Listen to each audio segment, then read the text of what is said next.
নমস্কার বন্ধুরা, শৈলী হোম কিচেনে তোমাদের অনেক অনেক স্বাগত। আশা করি তোমরা সবাই ভালো আছো এবং সুস্থ আছো।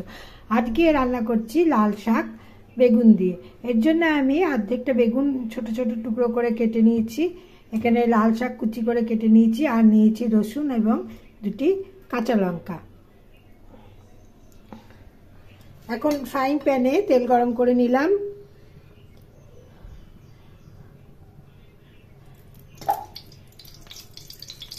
এর মধ্যে কালো জিরে দিয়ে দিলাম,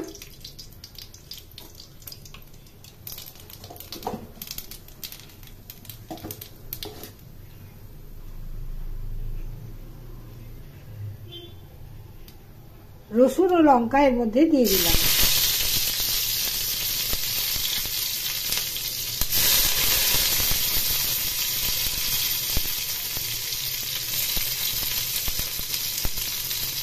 এর মধ্যে বেগুন দিয়ে দিলাম।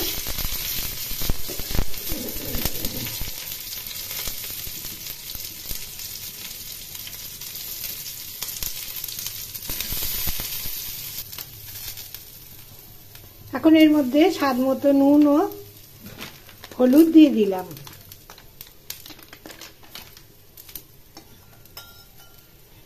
আরো 1 চামচ সরষের তেল, রান্নার তেল দিয়ে দিলাম।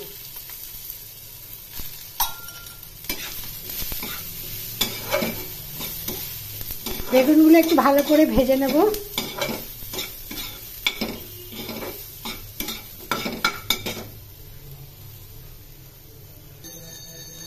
এর মধ্যে লাল শাক দিয়ে দিলাম।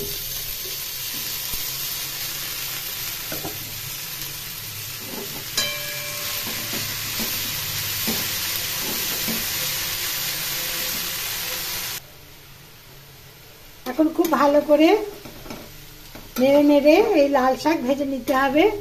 আমরা প্রত্যেকেই জানি লাল শাকের মধ্যে প্রচুর পরিমাণে ফাইবার আছে এবং আয়রন আছে, যা আমাদের কোষ্ঠকাঠিন্যতা দূর করে, এছাড়াও আমাদের রক্ত অল্পতা দূর করে।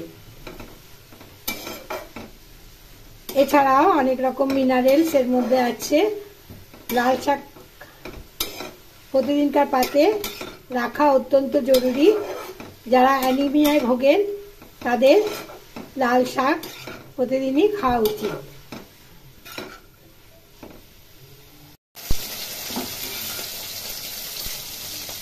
শাক ভাজা আমার প্রায় হয়ে এসছে। আর কয়েক মিনিট রান্না করে এটি আমি নামিয়ে অন্য পাত্রে ঢেলে নেব।